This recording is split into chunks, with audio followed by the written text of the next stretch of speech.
ओम श्री गणेशाय नमः। श्री राधा कृष्णाय नमः।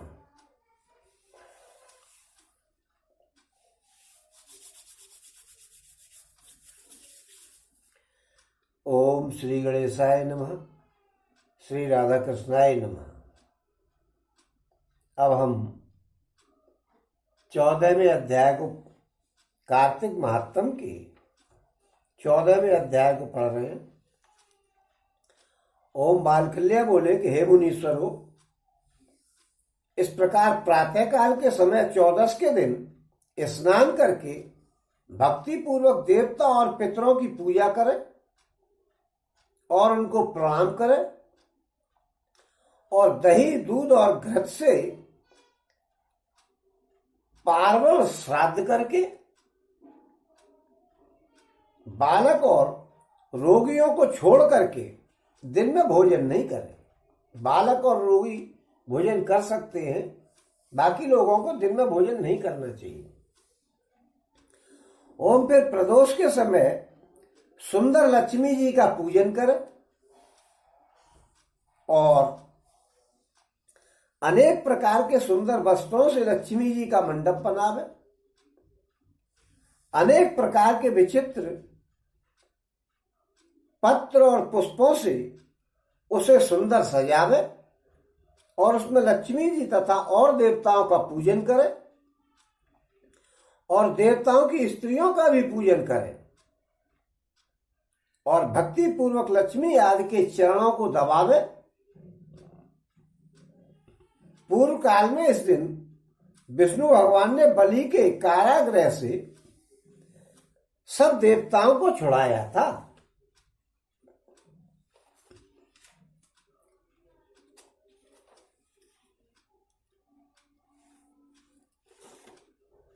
और लक्ष्मी जी को भी छुड़ाया था। फिर सब देवता लक्ष्मी जी के साथ क्षीर सागर में गए और हे मुनीश्वरों, बहुत काल तक सुखपूर्वक अच्छी प्रकार से वो सोए। डोरी और तूलिकाओं से मंडप बना करके उन पर दूध के झागों के समान वस्त्र बिछा करके, साफ सुंदर वस्त्र बिछा करके यथा योग्य दिशाओं में रखे और फिर उन पर देवताओं को और लक्ष्मी जी को वेद मंत्र पढ़कर के स्थापन करे।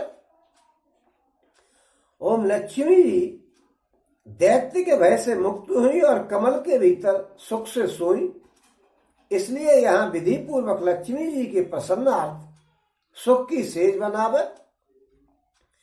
उस दिन जो कोई सौख्य के विशेष वृद्धि के लिए लक्ष्मी जी को पद्म की सैया पर स्थापन करेगा तो लक्ष्मी जी उसका घर छोड़ करके कभी नहीं जाएंगी।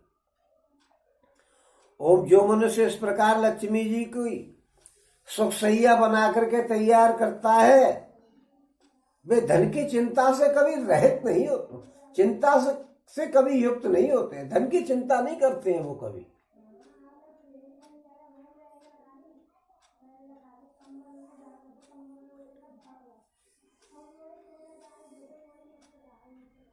इसलिए मनुष्य को सब प्रकार से लक्ष्मी जी का पूजन करना चाहिए। धन की कभी चिंता नहीं रहती है ऐसे मनुष्यों को जो लक्ष्मी जी का पूजन करते हैं अच्छे तरीके से सजा करके। ओम वो दरिद्रता से मुक्त होकर के अपनी जाति में प्रतिष्ठित हो जाते हैं। जावित्री, लौंग, इलायची, दालचीनी, कर्पूर, इनको गैया के दूध में गेर करके और पका करके खोआ मिला करके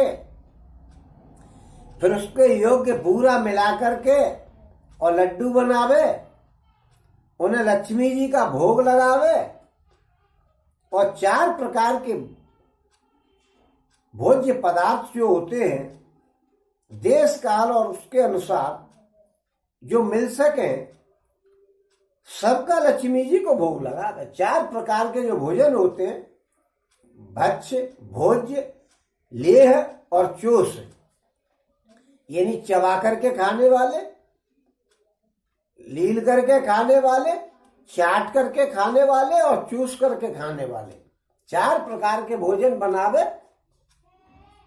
और फिर लक्ष्मी जी को भोग लगावे और कहे कि हे लक्ष्मी जी मुझ पर प्रसन्न होइए। फिर प्रदोष में दीपदान करे और अपने सिर पर जलती हुई लकड़ी घुमावे और ये सब अरिष्टि को दूर करने वाली होवे ऐसा बोले। फिर शक्ति के अनुसार देव मंदिर में जाए, चौराहे पर जाए, शमशान में, नदी के किनारे पर, पर्वतों पर और घरों में दीपकों के वृक्ष बनावे। ओम वृक्ष की जड़ों में दीपक जलावे, गौशाला में दीपक जलावे, आंगन में दीपक जलावे और घर में भी दीपक जलावे और वस्त्रों और पुष्पों की से राजमार्ग की जमीन को सजावे और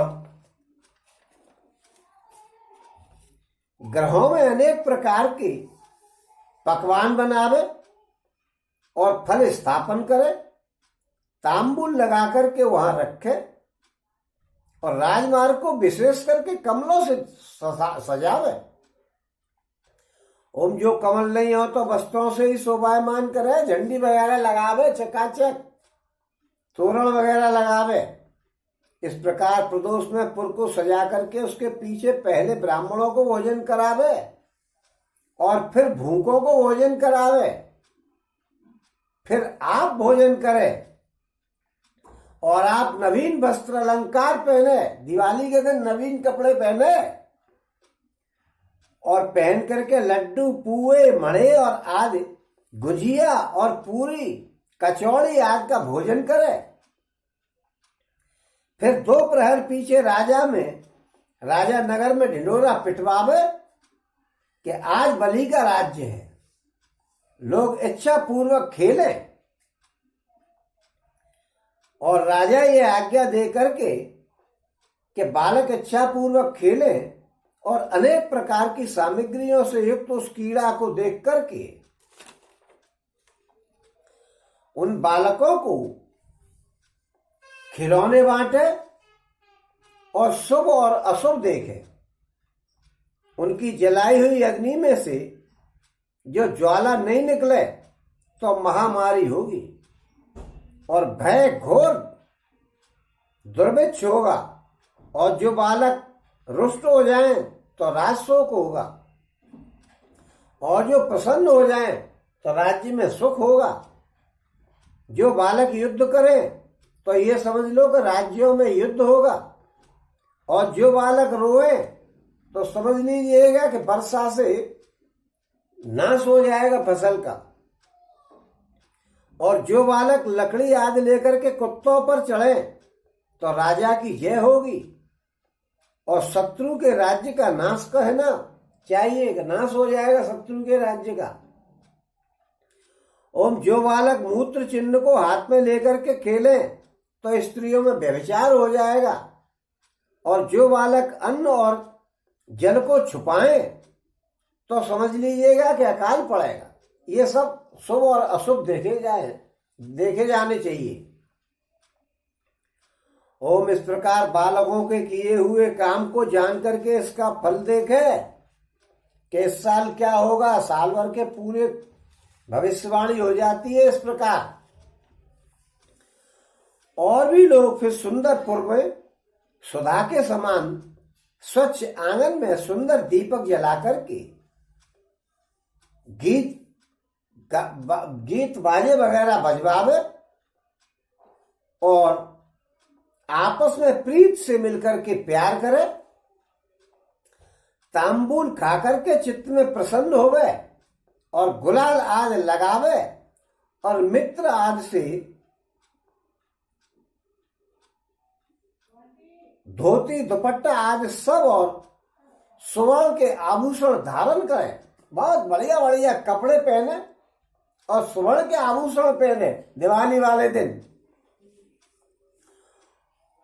और मित्र अपने जन संबंधी गोत्र और जाति वालों से आपस में पूजन करें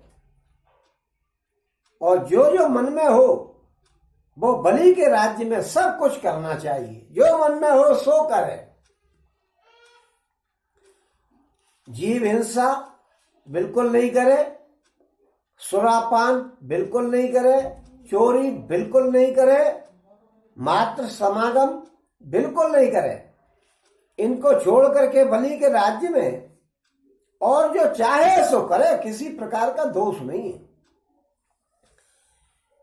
इस दिन अपने सुख के लिए और शत्रु के दुख के लिए वैश्यागमन आदि की छूती अछूती आदि वस्तुओं के भक्षण में, वैश्यागमन आदि में पूरी छूट है। छूती अछूती वस्तुओं के भक्षण में भी पूरी छूट है।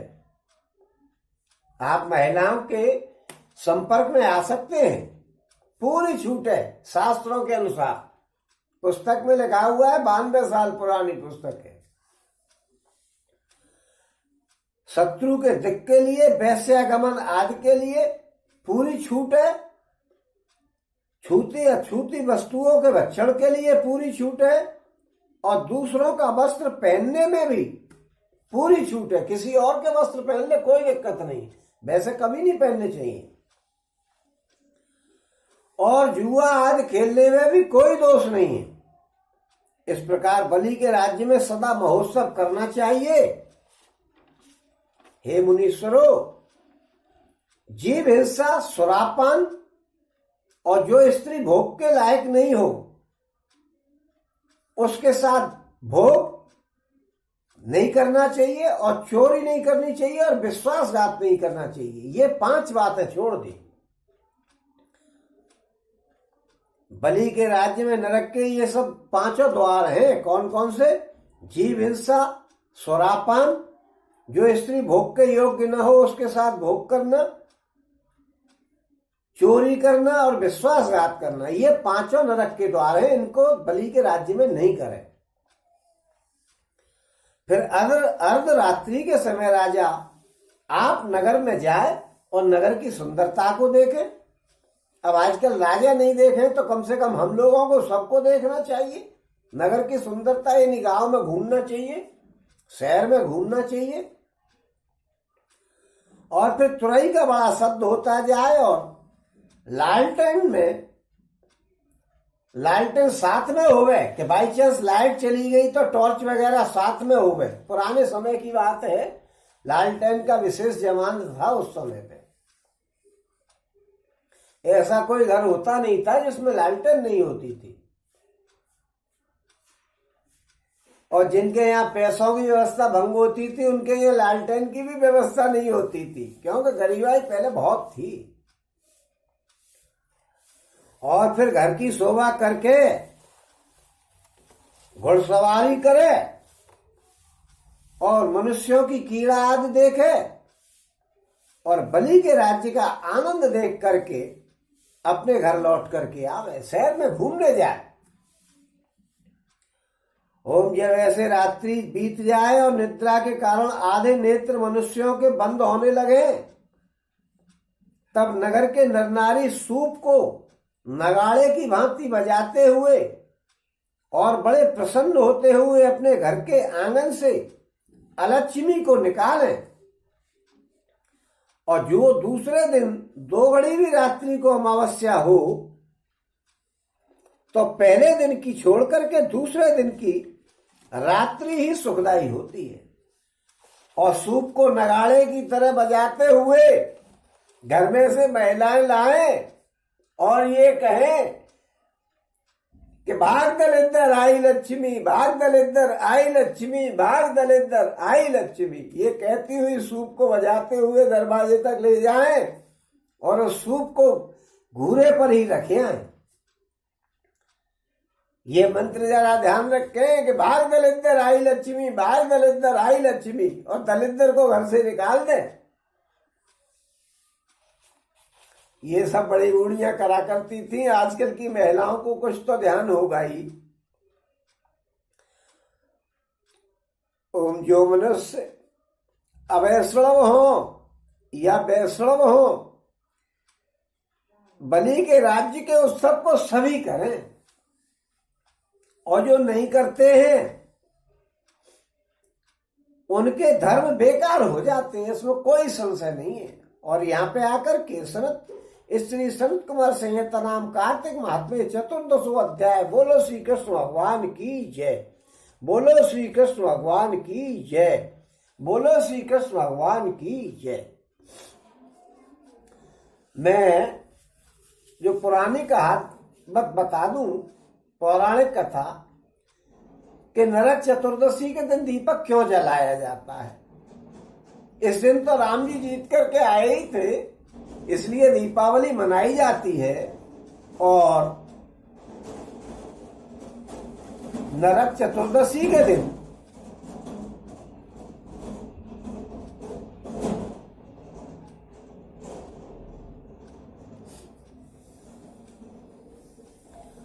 नरक चतुर्दशी के दिन दीपक क्यों जलाया जाता है, जो चौदस होती है उसको कृष्ण चौदस, उसकी एक पौराणिक कथा बता दूं कि एक नरकासुर नाम का दैत्य था।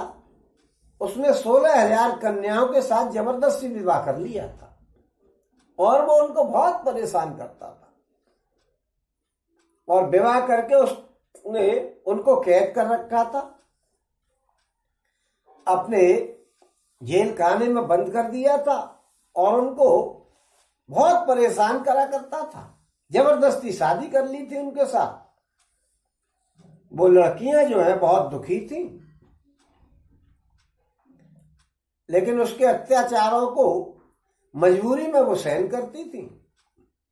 उन्होंने भगवान कन्हैया जी से बड़ी प्रार्थना करी मन ही मन कि हमारी रक्षा करिए।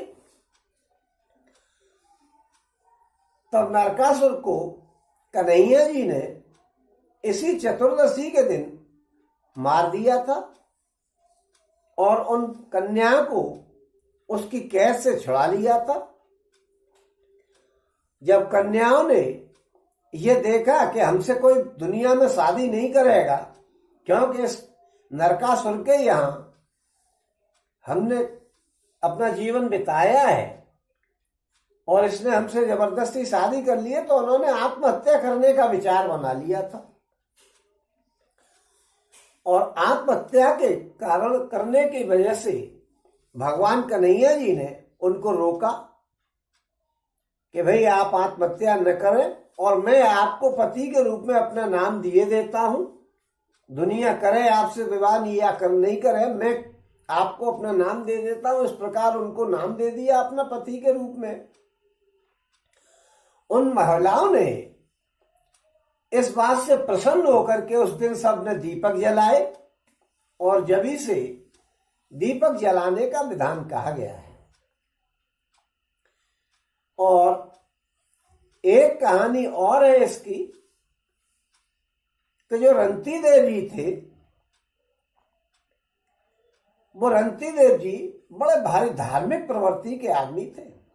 दान पुण्य करना, गरीबों की सहायता करना, कभी किसी को भूखा नहीं लौटाना। तो वो बड़े भारी ऐसे राजा थे कि वो दान पुण्य किया ही करते थे, भले कामों में ही लगे रहते थे।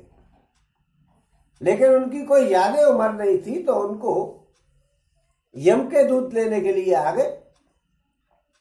उन्होंने कहा भाई मैंने कोई बुरा काम नहीं किया है और फिर भी आप मुझे यम के दूत लेने आए, मुझे तो भगवान के पार्षद लेने आने चाहिए थे और अभी मेरी ऐसी उम्र भी नहीं है, मुझे कम उम्र में ही क्यों ले जा करके और यमराज जी के पास पेश किया जा रहा है।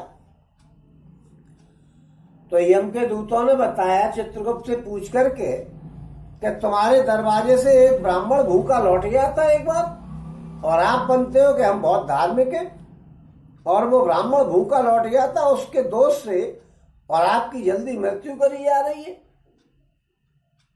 और आपको नरक में ले जाया जा रहा है। रंती देव जी ने उन यम के दूतों से प्रार्थना करी कि भाई मुझे 1 वर्ष का समय दे दो, बस मैं 1 वर्ष और जिंदा रह लूं और इन सारी कमियों को मैं दूर कर दूंगा। उनकी बात ये यमदूतों ने मान ली और उनको 1 साल के लिए छोड़ दिया तो रंती देव ने आकर के सभी ऋषि मुनियों से पूछा कि भाई मेरे इस पाप का प्रायश्चित क्या है कि मेरे दरवाजे से एक ब्राह्मण भूखा लौट गया था और मुझे नरक में जाना पड़ रहा है, इसका क्या प्रायश्चित हो सकता है। उन्होंने सब ऋषि मुनियों के पास जा करके ये पूछा तो ऋषि मुनियों ने उनको बताया कि आप कार्तिक की चतुर्दशी के दिन व्रत करें और दीपदान करें तो आपका ये पाप समाप्त हो सकता है। इस कारण उन्होंने चतुर्दशी के दिन, कृष्ण चतुर्दशी के दिन व्रत किया, दीपदान किया और उस दिन से ही सभी लोग दीपदान करने लग गए। ये दो कथाएं छोटी छोटी बताई हैं क्योंकि रंती देव जी तो इतने बड़े दानी थे कि उन्होंने 48 दिन तक भोजन नहीं किया था, सारा धन अपना दूसरों को ही लौटा दिया था, राजा से फकीर बन गए थे। उसके बावजूद भी 49वें दिन उनको कहीं से भोजन मिल गया था तो वो लगाने लगे अपना भोग। इतने में ही एक ब्राह्मण आ गया और उसने कहा कि मैं भूखा हूं, तो उसको खिला दिया। फिर उसको खिला करके कुछ खाने लगे तो एक चांडाल आ गया, फिर उसको खिला दिया। फिर उसके बाद एक कुत्ता आ गया। इस प्रकार भगवान के तीनों रूप आ गए उनकी परीक्षा लेने, और उन्होंने 49वें दिन भी दूसरों को ही भोजन करा दिया। ऐसे दानी पुरुष थे वो। उन्होंने ये दीपक जलाने का काम चालू करवाया और फिर उनको चतुर्दशी के दिन व्रत करने से और दीपक जलाने से स्वर्ग की प्राप्ति हुई, नरक में नहीं जाना पड़ा। बोलो श्री कृष्ण भगवान की जय, बोलो श्री कृष्ण भगवान की जय, बोलो श्री कृष्ण भगवान की जय।